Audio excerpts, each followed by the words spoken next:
I had the freedom. I'm very lucky to have the freedom not to be here. And I think a lot of people wonder, Johnny, why are you still in Ukraine when you can be anywhere in the world?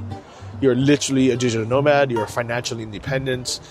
You are literally the founder of the, Nomad Summit's Freedom Conference. You preached it for so many years. Why did you make your life a complete 180 now? I used to think I was the type where having the Louis Vuitton or the sports car would make me happy if I had it. But living here, I actually realized it's the opposite. So now I have a very simple life. I live in a studio apartment that I just bought. I'm very happy who I am today. I'm 44, and I feel like I've done everything I've ever wanted to do.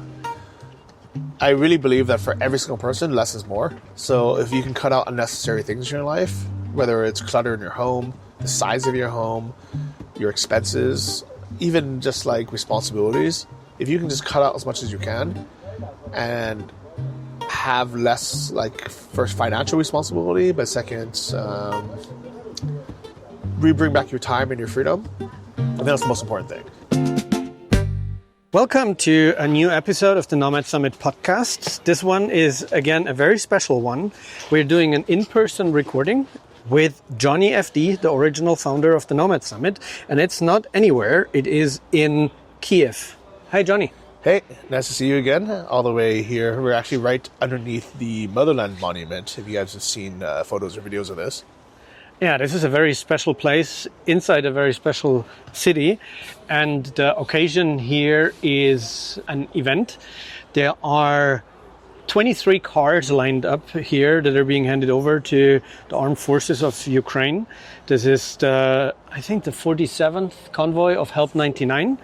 So a monthly convoy organized by a charity that is collecting donations and buying 4x4 vehicles from that money, spray painting them in camouflage and gearing them up with like night vision gear, drone jammers, and all what defenders need.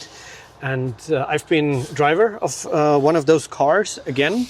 I think it's my 5th convoy here, and also a very special thing between us, Johnny, because we met here 2 years ago, and that's how the entire thing started about bringing back the Nomad Summit. Yeah, and actually, you're the one, I think, to mention to me, hey, I should do a fundraiser for my channel. And I think I had heard it a few times, but I think meeting you here, I was like, yeah, you know what, maybe it's time. So one of the trucks has my face on it now, and then I've helped now other people also get these trucks to defend Ukraine, and it kind of ties into the topic of this conversation of freedom. I had the freedom. I'm very lucky to have the freedom not to be here. And I think a lot of people wonder, Johnny, why are you still in Ukraine when you can be anywhere in the world? You're literally a digital nomad. You're financially independent. You are literally the founder of the, Nomad Summit's Freedom Conference. You preached it for so many years. Why did you make your life a complete 180 now? Yeah, these are the questions that we want to discuss here in this podcast today. And freedom as one of the two values that I want to bring up here, but the second one is happiness, because you have kind of concluded your Nomad Summit journey with an amazing keynote that you held at this year's January revival in Chiang Mai. For everyone who didn't listen to that, the video recording is linked in the show notes. So you seem to be a very happy man. You have done a lot in your life. You have achieved a lot. And then you chose to kind of settle down and choose your home base here in Kyiv. Yeah. Honestly, I wasn't that happy of a person kind of growing up in the U.S. I kind of had a hard childhood. My parents were always working. They're immigrants. They didn't really understand culture there. They were really strict as well. And I didn't really find happiness until I became a nomad. And that's why I was so passionate about it, and I wanted to share it with everyone. I remember my first trip abroad in 2008. It was a long time ago. I went to Thailand, and for the first time in my life, I thought, wow, this is amazing. And it's also when I discovered minimalism and how little it takes to be happy, and how happiness really is within. It's not about what car you have, what clothes you wear, what hot girl you're dating, how much money you have in the bank. All those things I was chasing in my 20s and thinking it would make me happy. And I wasted a lot of time, a lot of years, a lot of mental anguish trying to find those things. And I really regret those years because I feel like they were a waste. But I made up for it in my late 20s and my 30s by being 100% nomadic, 100% freedom and happiness chasing. And I really liked that time of my life. I was a diver. I did over 1,000 dives around the world in the best dive sites in the world. I was a traveler, went to 50 different countries. I was a digital nomad. I started 10 different businesses, most of them pretty successful. And I thought that was the ultimate key to happiness. But now that I'm a bit older and I've discovered places like Ukraine where it's kind of hard to explain, but people here are very happy with very little. Yeah, sure, there's the people who want to drive the G-Wagons and have the fancy clothes, but there's also people on the exact opposite side where all they want is to be able to spend time with family, go out to the lake, barbecue on weekends. And I used to think I was the type where having the Louis Vuitton or the sports car would make me happy if I had it. But living here, I actually realized it's the opposite. So now I have a very simple life. I live in a studio apartment that I just bought. I definitely want to talk more about that, but I want to come back on something that you just mentioned, and that is regret. That surprised me a little bit. You said you regret those years and you find them a waste. Isn't it like those years were necessary for you to be able to understand and to appreciate what's next? So to learn about yourself and learn what you dislike in order to be able to understand what you like and where you're going to? Yeah, probably. But unfortunately, I'm a very slow learner, so it takes me a long time to figure things out. In general, like learning languages has been very hard for me. Learning jiu-jitsu. Yeah, I've seen in your social media stories that you're now, after some years, actually dive into learning Ukrainian. Yeah, I was trying for many years now, ever since the start of the war, to learn on my own with like Duolingo, with like Rosetta Stone, these like apps and stuff. And it just didn't really work, all right? I couldn't do it. So now finally I'm going to classes once or twice a week in person. And that's helped a bit, but still, I think most people can learn languages faster than me. Jiu-jitsu is another example. I've been a white belt for over 10 years. And finally, last week, I got promoted to a blue belt. And I'm so happy that I got it because I feel like I really earned it. But it literally took me a decade. So when I was going through, my phase of finding myself, I think a lot of people do that when they're pretty young, maybe in their teens or 20s. For me, it took me till I was like 27, 28 to really discover who I was and what made me happy. When I look at the demographics of the attendees of Nomad Summit these days, I don't have the impression that it's people in their early 20s. I would say it's actually rather later. There are, of course, these youngsters, but from my observation, at least, it looks like people in their 30s or even in their 40s discover this new location-independent life out there because they need to do the learning curve that you also had. Yeah. Need to learn the rat race, the 9 to 5, to see what they don't like. And so in that sense, if you compare yourself to others, Johnny, no worries, you're not late in life. Yeah. What you're doing. I mean, honestly, maybe I'm just really hard on myself. I had my first girlfriend when I was 18, but I was trying to get a girlfriend since I was 13.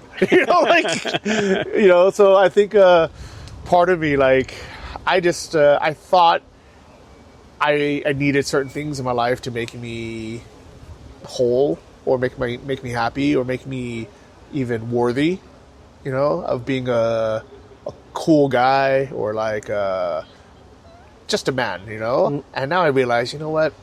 All these things really don't matter.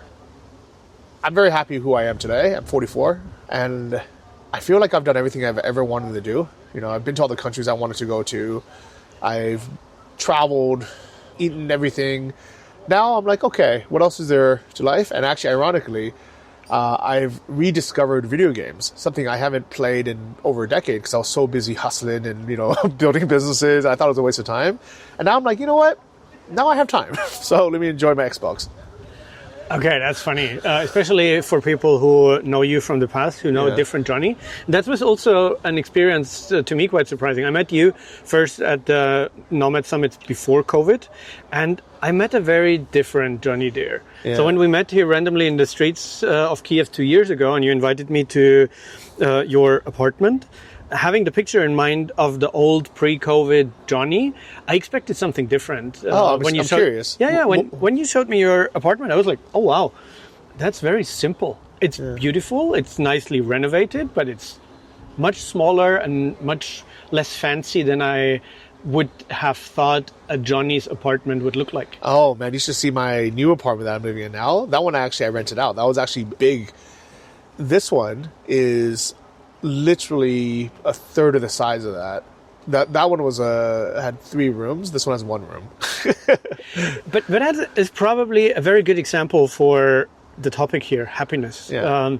You don't need much. You don't need a big or fancy place to be happy. You just need a place in the right place, not only physically speaking, but also in the time in your life. And I guess most probably also with the people around you. Yeah, actually, I've been very lucky to be surrounded with people who were much more successful than me.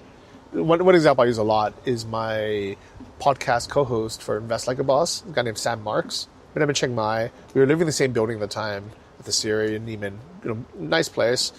And he had sold his business for $10 million. Actually, it was more, but his after everything and his cut was $10 million. Life-changing amount of money. And I would have thought, if I ever had $10 million, I'd be set. I would never work a day in my life again.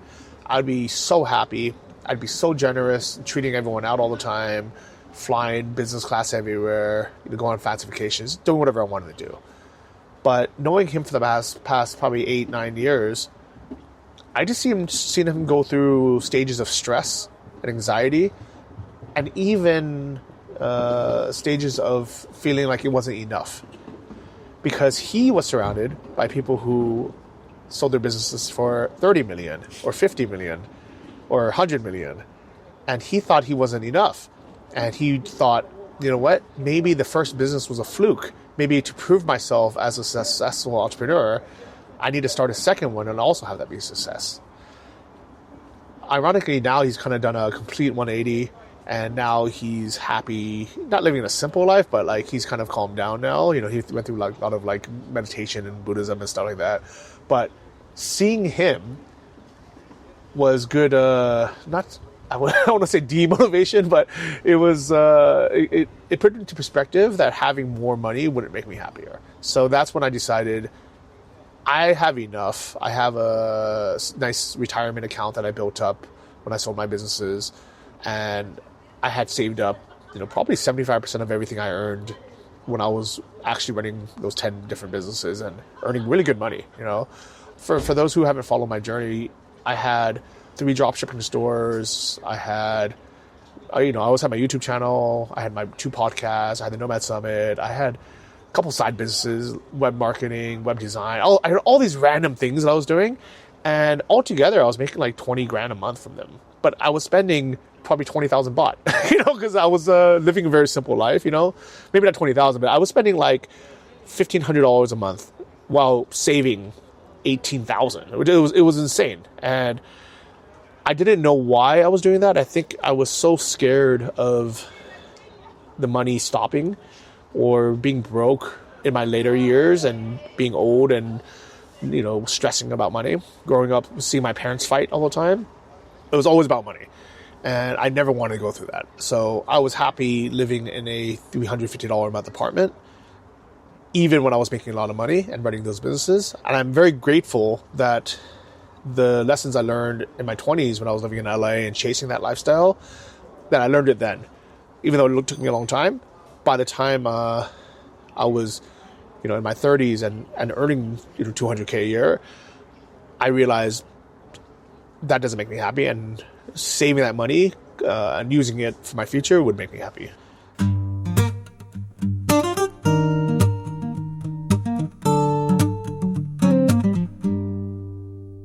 Would you say that traveling the world while doing all this and seeing all these places, talking to all these people, meeting and learning about different lifestyles was necessary on this journey? Could you have come to the same conclusions staying put in a place, or was like the nomad lifestyle the missing piece to that puzzle? Part of it was being everywhere and seeing everywhere. I realized what I like and what makes me happy. But secondly, I also saw what made other people happy. Like the places in the world where people are the happiest were not the ones that people had the most money. If anything, those places always seemed the most stressed. And I'll give you an example. When I was in Thailand and I was on a beach or something, nobody cares what you're wearing, right? You're wearing like $2 flip-flops, a tank top, board shorts. And the person next to you is wearing the same thing. And who knows how much money they have? Maybe they make $100K a year, maybe they make $1 million a year, maybe they make $10, you know? It doesn't matter. You enjoy the same sunset and you're everything. But every time I went on a vacation or even a visa run to a big city, and it doesn't matter if it was, you know, some big city in Asia or the US or in Europe, whenever you're in like Barcelona or Los Angeles, even like Kuala Lumpur, you know, like whenever you're in a big city, people like, they kind of look down on you if you dress in like cheap clothing. You know, you have to have the nice haircut, you have to have the nice shoes, you have to have the nice watch. And I feel like people are not only judging each other, but they're judging themselves. And I felt out of place wearing my $2 shoes and my cheap t-shirt, you know? And I was asking myself, why do I care what the other people think? I mean, I don't want to be like a slob, but if I'm comfortable wearing Puma shoes and not, you know, cool Nike shoes or whatever, you know, if I'm comfortable wearing a hoodie, why not? And I think if I didn't travel around and see, you know, the happiest people in the world or the ones that are living with the least, I wouldn't have understood this so vividly. Yeah. Very thoughtful. And now you ended up here in Kyiv, where you definitely, I guess, among the locals, stand out. You know what? Actually, it's funny because you would think so, right? Because first, I'm Asian. I look different than everyone else. But what I like about being here, especially if you speak the language, people just treat you like anyone else. Like, a very good example. Yesterday, I was walking through the metro, and some old lady, she asked me directions. So she's like, where's the trolley bus, whatever. She didn't care what I looked like, where I was from. She just wanted to know where the trolley bus was. If I really stuck out that much and was so obvious that I was a tourist, she wouldn't have asked me. She would have asked someone else. So I realized that me being here, even though you would think I would stick out a lot, as long as I just mind my own business, I'm not like, you know, flamboyantly out of place or like dressed like a loud American, you know, or speaking like loud American, people kind of just like, they don't even look at me. Like I walk through life and it's very nice, actually. It's one of the few places in the world where I feel very welcome and I feel like very accepted. Even in the US growing up, I never felt that way. That's quite interesting, even though, or especially as the US tries to keep this narrative of the melting pot of nations and being so diverse. There's always like a little bit of underlying racism in the US, you know, and then it actually kind of got worse in a way where people tried so hard to be woke and not be racist that it was just like the opposite extreme. And anytime there's any extreme, it's bad. It doesn't matter if it's left or right, black or white. You know, anytime you have any kind of extreme, I think it's bad. Being too politically conscious is not good. Caring too much about like what might offend someone, you know, say, oh, you can't eat that Mexican food because it might offend a Mexican person, you know, or you can't wear that Mexican shirt because, you know, whatever, you might offend a Mexican. I'm like, are you even Mexican? Like, why are you being offended on what someone else might think, you know? So I like being here and I like kind of living this simple life here. And I feel like because life is so difficult, not just with the war, but definitely exemplified because of the war, but even before the war, life was not easy here. First, you have the harsh winters, you have the struggle of money all the time. People have found ways to be very appreciative of the moment. You know, I've never seen anyone as appreciative of summer as as being here, as well as probably other very cold places. I'm sure Estonia is probably the same. Yeah, if you go north into Baltics or to Finland, people enjoy their 2 weeks of summer. But when you're in like California, like no one cares. It's like you're just used to it. And then if it rains one day, you get mad. You complain. You're like, oh, what is this? What is this? You know, what's this water falling on the ground? If people want to learn more about your day-to-day life here, the one thing that you didn't stop is your YouTube channel. Mm-hmm. So I've seen you have more than 250,000 subscribers there. For those who are none of those, what do you share there? I show my daily life. I decided a long time ago, even though I happen to have a lot of subscribers, I was never chasing a lot of subscribers. I can probably have more if I really turned my YouTube videos into like... what people want to click on and want to watch. But I've decided, you know what? No, I'm going to make my videos the way I want. I'm going to talk about the things that I want to talk about. I'm not going to go to places that I don't want to go just to get views. So I make mine about daily life. If I'm traveling, I show what I'm traveling. If I'm here, I show my daily life here. Right now, I'm doing a renovation series. I bought this small apartment. It's 34 square meters, which is 265 square feet, like very small studio apartment. But that's not the one that you're living in. No, I'm living here now, actually. You haven't seen it yet. It's brand new. Like I just moved in last night. Oh, yeah. Okay. Yeah, we can go see it later if you want. But I am doing the renovation basically by myself. I'm hiring someone to do the plumbing, but like everything else, like painting, all this stuff, I've been trying to do as much as I can by myself. And I'm showing that. And I'm not showing it as a expert woodworker because I'm a person who's never learned any of this stuff. I'm showing someone as a complete novice that has no idea what he's doing.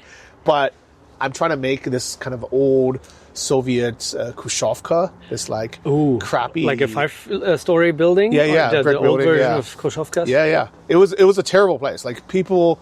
I mean, in my very first video, the first person I showed my place to, he was an expat from the U.S. I was so excited because I was like, oh, I just bought this place. Like, I just got the key tonight. Do you want to see it? And he's like, yeah. And he goes in and he's like, oh, man, this is such a depressing place. I would never live here. And it really hurt me, because I was so excited. Even if I bought, imagine if you bought a car and then the first person you showed to was like, oh, what is this piece of crap? I would be embarrassed to drive this, So that affected me. But now that I've been through, the few weeks of renovation and seen it transform, I'm very proud of it now. I'm proud of learning how to do things on my own. I'm proud of transforming something really bad and ugly into something decently nice. But that's also an interesting and nice turn of the story here. I mean, we started with how your life has changed, and you told that you rediscovered your passion for video games. Uh-huh. So I guess many people were just picturing old Johnny, especially those who haven't seen you. You talk about yourself as you were much older than you actually are. So people might have pictured you now with gray hair sitting at home in front of your computer all day gaming. But this sounds like there are projects, there is ambition. It's not like you've given up on life. I mean, I'm still doing stuff all the time, right? Like, I feel like I'm pretty busy actually. And I think that's why I like video games so much, is because if I have a free hour or a day that I'm not doing something, I really want to sit and just play some games. And I still have this habit where I can't play for more than an hour and a half. I just turn it off. I'm just like, okay, that was amazing. I really enjoyed that, but that's enough. And then you go back to the toolbox, take a hammer and fix something. But that hour and a half is the best hour and a half of my week. So if you imagine now a listener to this podcast who is maybe at the beginning of their journey, just still working in a 9-to-5 office job, what's your recommendation for them to achieve the level of happiness that you have achieved?